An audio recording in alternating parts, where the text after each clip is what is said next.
Hello students. Today we are going to do a famous science fiction novel called Brave New World, written by Aldous Huxley. Aldous Huxley was one of the most important science fiction writers of the 20th century. He was writing during the decades of the 20s, 30s and 40s. In the decades of the 20s, his novels represent a sense of disillusionment.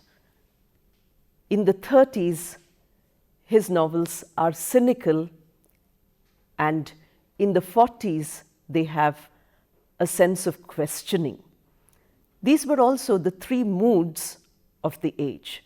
Therefore, you find this representation in Huxley's novels, 20s, 30s and 40s specifically. This novel, which we have today for our lesson, was written in 1932. Let me repeat the name, Brave New World. Science fiction, as most of you must know, uses the discoveries of science in an imaginative way. The reason is that thinkers feel that if we use scientific progress without control, then although we are getting progress, but that is a mindless kind of progress. What we require is scientific progress with a lot of control. So here Huxley, who was a famous thinker also, apart from being a novelist, questions the concept of scientific progress being the only religion of the present. You will find that Huxley suggests in this novel that scientific advance has taken over the human individual completely. The human being has been marginalized, and society, or the power of society, has taken over because it is controlled by science. Huxley's suggestion is that intellectuals and thinkers should correct this imbalance. They should not allow science to be totally imbalanced.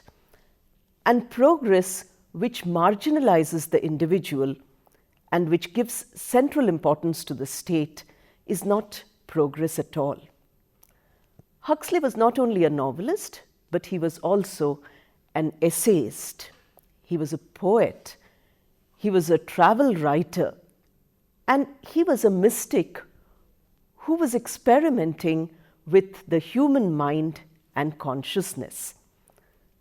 So as you can see, there are a great variety of genres in which he was writing. Before we talk about the novel Brave New World, before we discuss the concepts like utopia or dystopia, which is there in this novel, let us first talk a little about Huxley's life.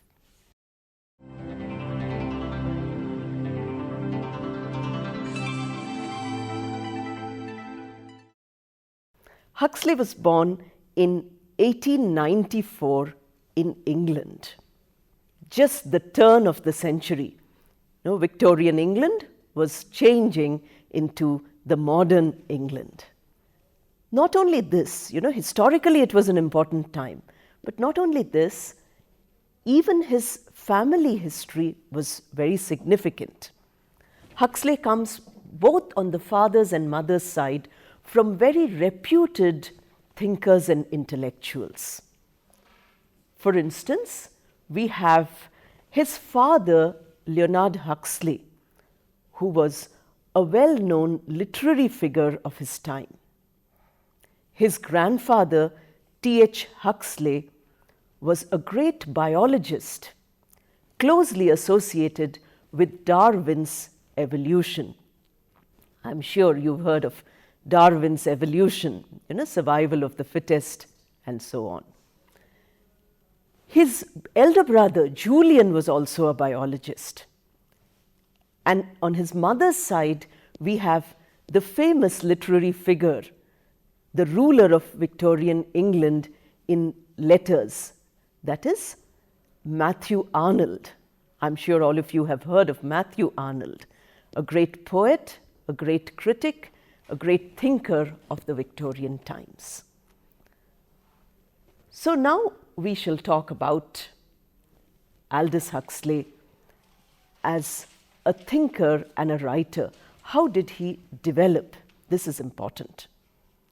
Because of all these influences, his family's influences on him, he could write from anthropology to zoology. He could write from poetry to mysticism. His interests were very varied, as we can see. He wanted to do medicine. Because he had a scientific background, he wanted to do medicine.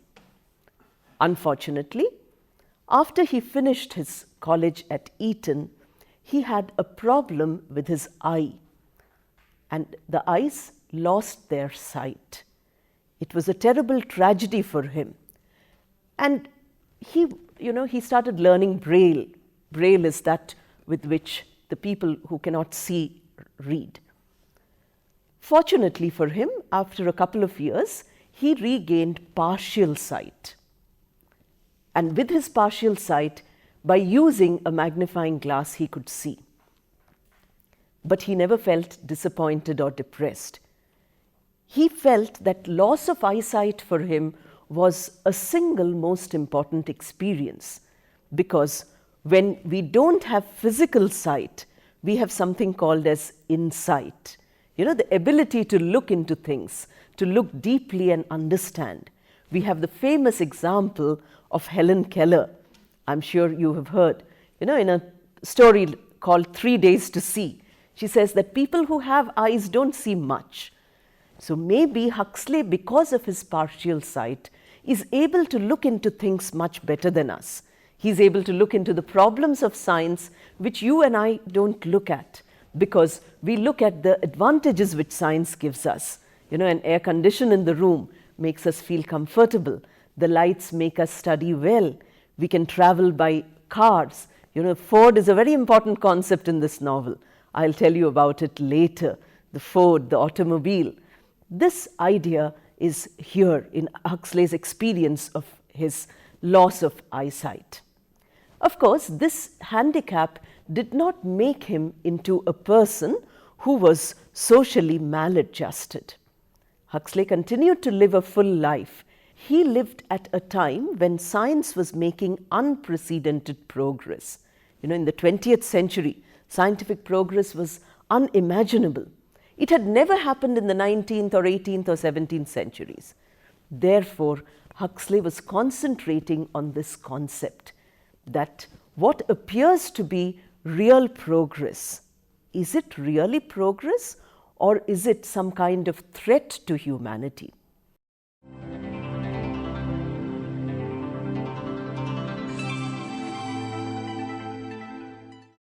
Now let us talk about the background of this novel. The novel, as I told you repeatedly, is called Brave New World, because Huxley is describing a futuristic world, a world of the future. And this future is about 5 centuries away. 2540 AD, that is the year he mentions. But the calendar has changed. He says that this is 632 AF. AF, just like we say AD today. He says AF. The reason he says it because this translates to after Ford. AF, after Ford. Ford is considered to be the deity of this new world. He's like God. Christ, Christianity, the cross, these are all not allowed in this world. So we require a new deity, and that new deity is Ford. Ford, who is the founder of this new world. Therefore, 632 after Ford, he says that this society is based on a motto, and this motto is community identity, stability. These are the three important terms. So the concept in the novel is an utopian concept. I will explain to you utopia slightly later, after we have finished talking about the novel. The utopian vision which he shows is of a world state, capital W, capital S. He makes it into a new world. You can imagine what the world state means. It's a globalized concept. Today we call it as a global village. I'm sure you keep coming across this term, global village. So Huxley is calling, in 1932 such a concept didn't exist, but visualizing a future global world, he calls this as a world state, which is founded by Ford and which is now ruled by 10 world controllers, not president or prime minister, not a king or monarch, but the term is used again with capital W and capital C, world controllers. Look at how he uses the terms. Huxley is using powerful satire in this novel, great irony, and a very pessimistic vision. Because you remember this phase, the 30s was a phase of skepticism, a phase where he did not have faith in anything. So he's questioning this entire concept of political power, economic, social stability, etc. For instance, there was the theory of Marxism. Marxism was an ideal at this time. He uses one of the characters and calls him Bernard Marx. When we talk about the text, I will tell you more about this. This is ironic, using the word Marx. Then Ford, I already mentioned, ironic reference. Then you have the concept of the world controller. The world controller is a dictator, and the ideal of the 30s was democracy, not dictatorship. Dictatorship was not considered to be good. So why is he using dictatorship? Because it is a satire. The satirical expression is very important. Then he also refers, why he was doing this is because his background. There was Nazism in Germany, there was Mussolini in Italy, then there was the Bolshevik Revolution in Russia. These were all threats to the individual freedom. Remember, I told you that Huxley was questioning the concept of giving over the power to science or the state. Therefore, this idea is very significant, that the world around was passing through lots of political upheavals, social upheavals, economic upheavals. Huxley was trying to tell us that uncontrolled progress in any dimension, whether it is political free thinking or whether it is economic freedom, all these are dangerous. Everything has to be within control. The entire novel focuses on this. So it begins with a positive vision where science has ruled out dirt, disease, old age, unhappiness. These are our problems today. Problem is old age. We don't want to become old. There is disease all around. Anybody can die, even a youngster. We become unhealthy. We lose our physical balance.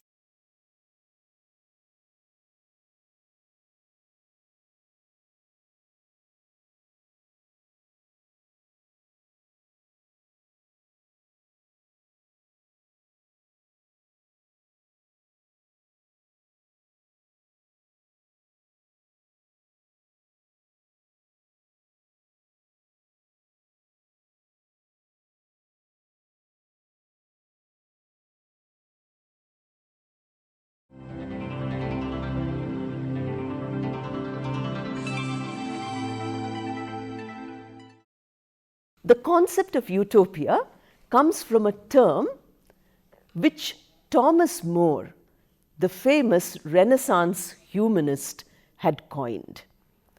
This was the name of a book he wrote about an ideal commonwealth. The etymology of this word is based on two Greek words. Utopia, meaning an ideal place, and utopia meaning a non-existent place. So combine these two, an ideal but non-existent. It is ideal, perfect, but it is also imaginary. This is the concept of utopia. Many people have written utopian novels like H.G. Wells and Jules Verne's, you must have heard of 20,000 Leagues Under the Sea and so on. But in the 20th century, utopian vision became mainly dystopian. Dystopian means a negative utopia, a utopia which has gone wrong, apparently ideal, but with lots of dangers underlying it. George Orwell's famous novel 1984 is a very good example of a dystopian novel. In Brave New World, the dystopia is constructed around science and society. These are the two important constructs. One is that science has made the human being into a machine, which is wonderful because today we are talking in terms of emotional intelligence. So we don't want human beings to have excessive emotion. We also have problems like population. So if you have a test tube baby, no population problem. Nobody can get married. Nobody can, have a life of their own because these things are forbidden by the state. All the people are produced on demand. Today we say market-driven economy, demand and supply. These are all satirized in the novel. So if there is a demand for 100 workers in the factory, 100 epsilons will be produced because they have a rigid caste system. The highest caste is called alpha plus. The next caste is beta. Then you have gamma. Then you have delta. And finally,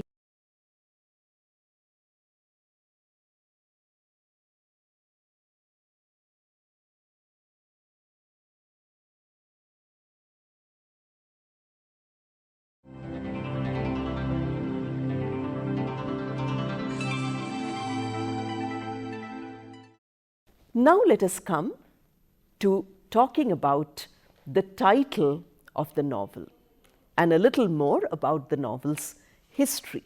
Can you tell me what the title is? Brave New World. That's very good. This title, Brave New World, is borrowed from Shakespeare's Tempest. One of the last plays of Shakespeare is The Tempest, a very mature play, where you have the female protagonist, Miranda. Miranda has been brought up on an island by her father, Prospero, and she hasn't seen human beings. She's seen only Ariel and Caliban, both of whom are not human. Now, because Prospero's enemies were sailing around that island, Prospero creates a storm and brings them here. For the first time, Miranda sees these villains, but she doesn't know they are villains. She says, "Oh, what a brave new world which has such beauteous beings." She's calling them beauteous, beautiful, excellent, good, but actually they are evil because they wanted to kill Prospero and Miranda. She doesn't know it. So Shakespeare himself uses Miranda's feeling of the brave new world or her feeling of excitement in a very ironic sense because her uncle is not a very nice person, doesn't describe the world in which these people live, doesn't deserve this kind of a description. So this description is not a very relevant description even to Miranda's world as it is to this world. But the first part of the novel gives you a completely utopian picture. It is not at all dystopian in the first 2-3 chapters because Huxley wants you to experience what is called as real paradise. But then remember that there is always a serpent in paradise. Paradise is never complete without the serpent. So that will come later. Now, what Huxley is talking about here is that the world of the future is a world of immense possibilities. he contrasts this world with a savage reservation. Again with capital S and capital R, he writes, savage reservation which is in New Mexico. These are all geographic locales which you can find. The world state is functioning in London, England, because he was an English author. But much of his life he lived in America also. So now the savage reservation, moves to New Mexico, where people who don't fit into the utopia, they are misfits. They are called as savage. Savage means uncivilized. They are put there. It is like a place for exile. Anybody who commits a crime in utopia will be thrown into savage exile. People who are misfits in utopia, who cannot be trained at all, they are thrown into the savage exile. So the two worlds are contrasted. The contrast increases the utopian dystopian description of the novel. What is apparently utopian is actually dystopian, and what is apparently a negative picture is actually a positive picture, because in the central concern is the individual. Huxley is constantly referring to the individual.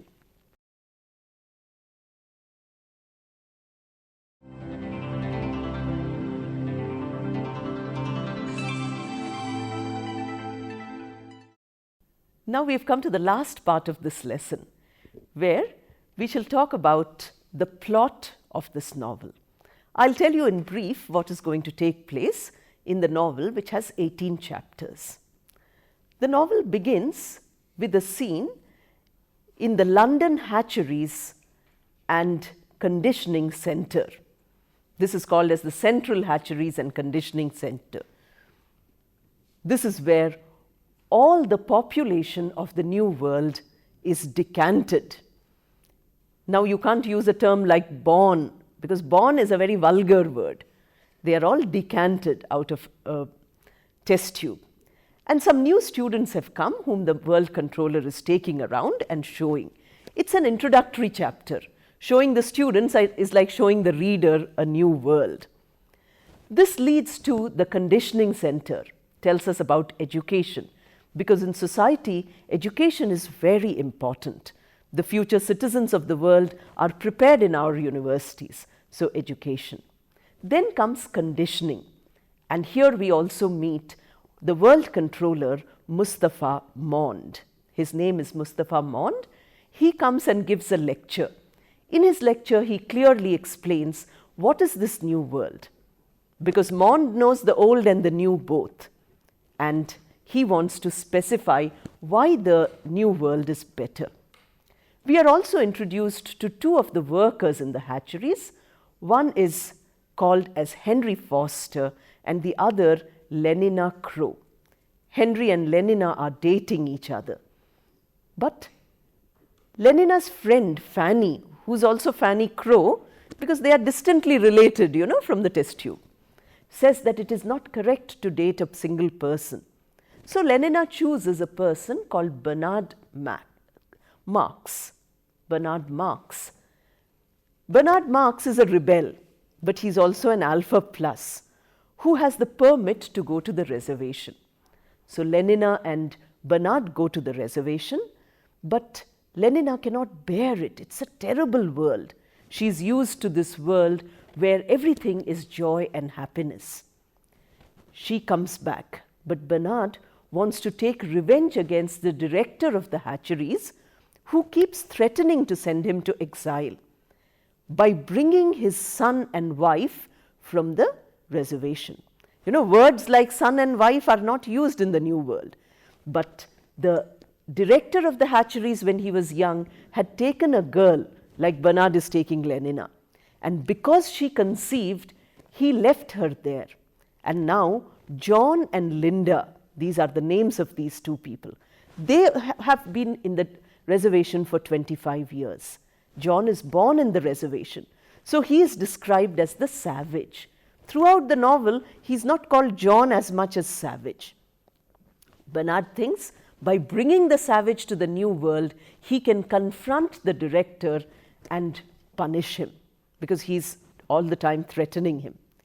John's coming here overlaps the two worlds, the old and the new, and we get to see a vision of what exactly Huxley is trying to tell us. Of course, Linda dies here of an overdose of a drug called soma. We will discuss this also when we are talking about the novel in great detail. And in his grief, the people of the New World have no emotions, but John has grief. So in his grief, he starts creating a riot. He's arrested, and Bernard and his friend, who's called Helmholtz Watson, they both of them who have been encouraging John are sent on an exile. They said, you don't deserve to stay here. John tries to escape from Mustafa Mond because he wants to experiment on him. And by escaping, he gives in to the temptation of soma and free sex. When he does this, he cannot face himself. He feels terribly guilty. And out of this guilt, he kills himself. So the novel ends in a tragedy. This is all we have in the first lesson. 3 more lessons we shall have. Now I would like you to ask some questions on whatever I have told you today. Would you like to begin? Our present world have one founder who is God, actually. So in this novel, A Brave New World, what's the concept of deity of Ford? In the novel, nowhere does Huxley give any clear idea about what he means by Ford. He does not explain that Ford is instead of God, but he gives many clues from which we can understand. Christianity is abolished. So they cannot have a God, they cannot have religion. And in one of the chapters, I'll explain to you how a religious rite is carried out. The religious rite is only a terrible farce. As far as Huxley is concerned, religion was mysticism. So he's using the term Ford in a very powerful, ironic way, because Ford was the mechanical genius. Ford was the inventor of the automobile. Therefore, using Ford in a mechanical world, it's almost as though all the people in this world are like machines, and Ford is their God. Ford is described in the novel as the person who founded civilization. Before Ford, there was no civilization. After Ford only, there has been civilization. Like we say, before God, there was no creation. There was only chaos. So after Ford, there is civilization. This is the only description which Huxley gives, but he doesn't make it very clear. Would you like to ask? Ma'am, you told us about the 10 world controllers, and I wanted to ask, did all of them have a negative effect on the people, and who were they exactly? Okay, that's a good question. Let me first start by telling you that one of the world controllers I mentioned, he's the world controller of Europe, and his name is Mustafa Mond. The remaining 9 world controllers are not mentioned by name. It's only as though there are 10 of them, and all of them are depicted as benevolent dictators. They are autocrats, but they are very friendly and very paternalistic. They are not, overtly rude.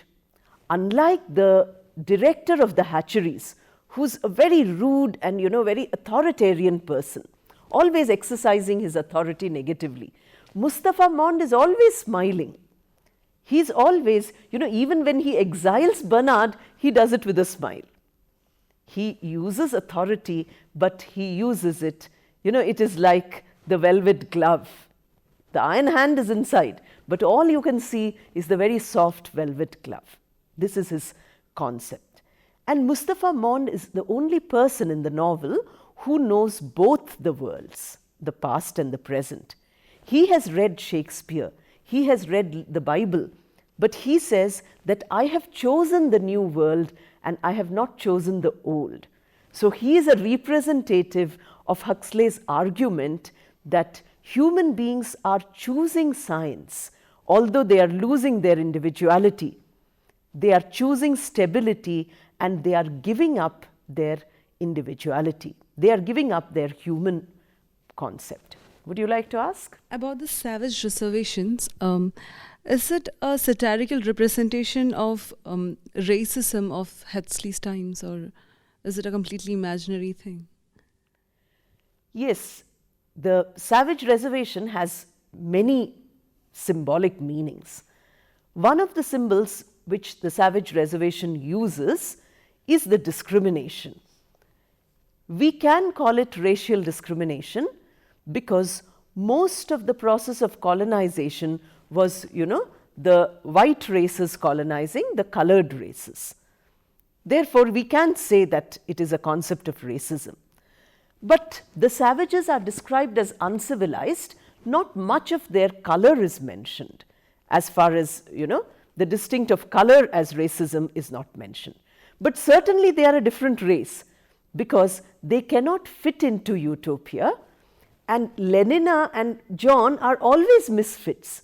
Lenina says that I wanted to teach them sanitation, they didn't want to learn sanitation. You remember that in race, this is one of the important things. Even in the Commonwealth Games, we had this problem with Kalmadi saying that our hygiene is different from their hygiene.